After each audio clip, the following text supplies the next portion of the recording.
Hi నమస్తే, నేను మీ journalist రెహమాన్ని. Tirumala laddu వ్యవహారంలో ఏదైతే సుప్రీంకోర్టు నియమించినటువంటి సిట్ ఏదైతే ఫైనల్ ఛార్జ్ షీట్ దాఖలు చేసిందో, ఈ ఛార్జ్ షీటులో పేర్కొన్నటువంటి అంశాలు ఇప్పుడు సోషల్ మీడియాలో పెద్ద ఎత్తున దుమారం రేపుతున్నాయి. అదే సమయంలో వైఎస్ఆర్ కాంగ్రెస్ పార్టీ దీన్ని ఒక వ్యూహాత్మకమైన అంశంగా ఎంచుకుంది. చాలా ప్లాన్డ్గా, ఒక పగడబందీగా ముందుకెళ్తోంది ఈ వ్యవహారంలో. వాస్తవానికి వైఎస్ జగన్ హయాంలో తిరుమల లడ్డు కోసం ఉపయోగించినటువంటి నెయ్యిలో ఆవు కొవ్వు, పంది కొవ్వు, జంతువుల కొవ్వు ఇవన్నీ కలిశాయి. హిందువుల మనోభావాలు దెబ్బతిన్నాయి. అదేవిధంగా అయోధ్య రామాలయానికి కూడా ఈ నెయ్యితో తయారు చేసినటువంటి లడ్డూలే పంపించారు.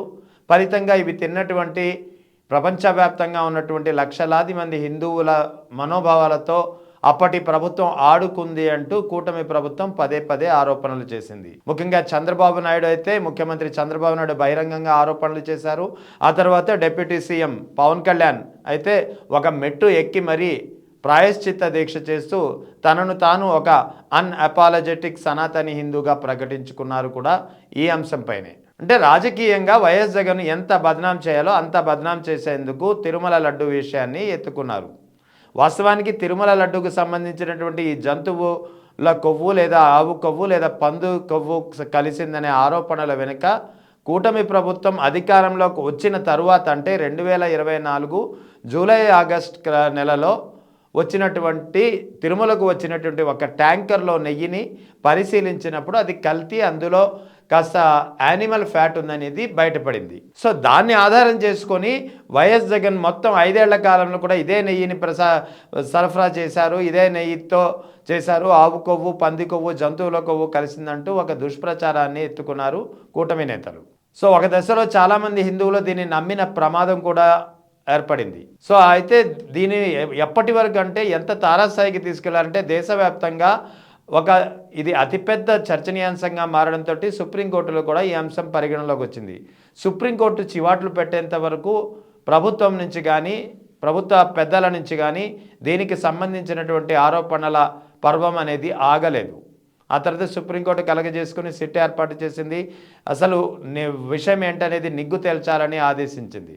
ఇప్పుడు సిట్ దాఖలు చేసినటువంటి ఫైనల్ ఛార్జ్ షీట్లో అసలు అందులో ఎటువంటి ఆవు కొవ్వు లేదు, పంది కొవ్వు లేదు, జంతువుల కొవ్వు ఉన్నాయనే దానికి ఆధారాలు లేవు. అది మాత్రం కల్తీ నెయ్యి, పామాయిల్ ద్రావకంతో ఇతర రసాయనాలు కలిపి తయారు చేశారు. సువాసన కోసం బీటా కెరోటిన్ వంటి రసాయనాలు వాడారని తేల్చింది. అంటే ఏ ఆరోపణలు అయితే చేశారో ఆవు కొవ్వు, పంది కొవ్వు, జంతువుల కొవ్వు కలిసిందని అవైతే లేవని చెప్పి స్పష్టంగా సిట్ తేల్చేసింది. సో ఈ కథనం దీనిపై సాక్షి ప్రధాన మీడియా ఎటువంటి కథనాన్ని ప్రసారం చేయలేదు. సాక్షి అనుబంధ లేదా వైఎస్ఆర్ కాంగ్రెస్ పార్టీ అనుబంధ సోషల్ మీడియాలో కూడా దీనిపై ఎటువంటి వార్తలు రాలేదు. కానీ వైఎస్ఆర్ కాంగ్రెస్ పార్టీని, వైఎస్ జగన్ను అనుసరించే శ్రేణులు మాత్రం స్వచ్ఛందంగా దీన్ని ఒక ఉద్యమంగా తీసుకున్నారు. పెద్ద ఎత్తున ట్రోల్ చేస్తున్నారు. అప్పుడు చంద్రబాబు నాయుడు పవన్ కళ్యాణ్ చేసిన వ్యాఖ్యల్ని ప్రస్తావిస్తూ ఇప్పుడు సిట్ నివేదిక ఏం చెప్పింది, ఇప్పుడు దేనికి, ఇప్పుడు ఈ పరిస్థితికి సమాధానం ఏం చెబుతారంటూ పెద్ద ఎత్తున విమర్శలకు దిగారు. సో అంటే వైఎస్ఆర్ కాంగ్రెస్ పార్టీ దీన్ని ఒక వ్యూహాత్మకంగా ప్రజల్లోకి తీసుకువెళ్లే ప్రయత్నం చేస్తోంది సోషల్ మీడియా ఆయుధం ద్వారా.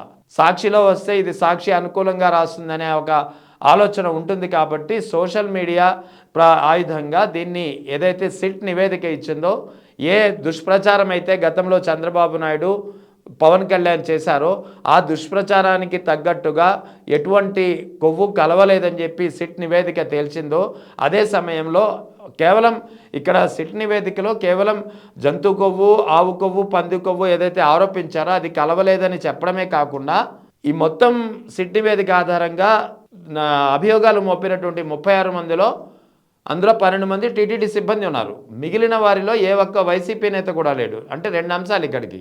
మూడవది, ఈ భోలేబాబా డైరీ ఏదైతే ఈ నెయ్యిని సరఫరా చేసిందని చెప్పి సిట్ తేల్చిందో, ఈ భోలేబాబా డైరీకి అనుమతి వచ్చింది. ఆ భోలేబాబా డైరీ సరఫరా ప్రారంభించింది గతంలో ముఖ్యమంత్రిగా చంద్రబాబు నాయుడు ఉన్నప్పుడు. అంటే 2016-17 సమయంలో భోలేబాబా డైరీకి కాంట్రాక్ట్ దక్కింది. అప్పటి నుంచి అడపదడప ఈ సంస్థ ద్వారానే నెయ్యి సరఫరా జరుగుతోంది.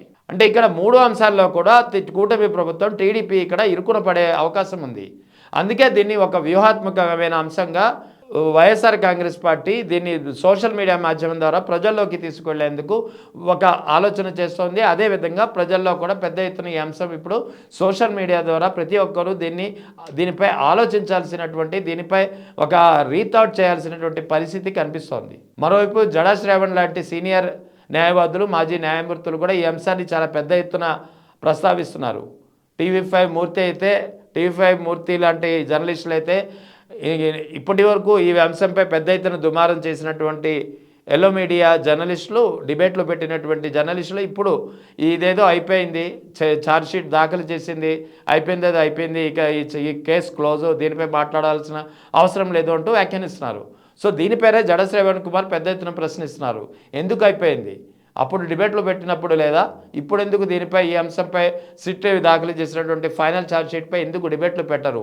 మీరు డిబేట్లు పెట్టాలి, నేను పాల్గొనాలి, దీనికి నేను సమాధానం చెప్పాలి అంటూ పెద్ద ఎత్తున జడ శ్రవణ్ కుమార్ లాంటి సీనియర్ న్యాయవాదులు కూడా నిలదీస్తున్నటువంటి పరిస్థితి. సో ఓవరాల్గా ఈ తిరుమల లడ్డు అంశంపై జరుగుతున్నటువంటి పరిణామాలు, జరిగినటువంటి పరిణామాలు, జరగనున్నటువంటి పరిణామాలపై వైఎస్ఆర్ కాంగ్రెస్ పార్టీ దీన్ని సోషల్ మీడియా మాధ్యమంగా ప్రజల్లో తీసుకువెళ్ళి దీనిపై ఒక చర్చ జరిపేలా మార్చేందుకు పూర్తిగా సిద్ధమవుతుంది.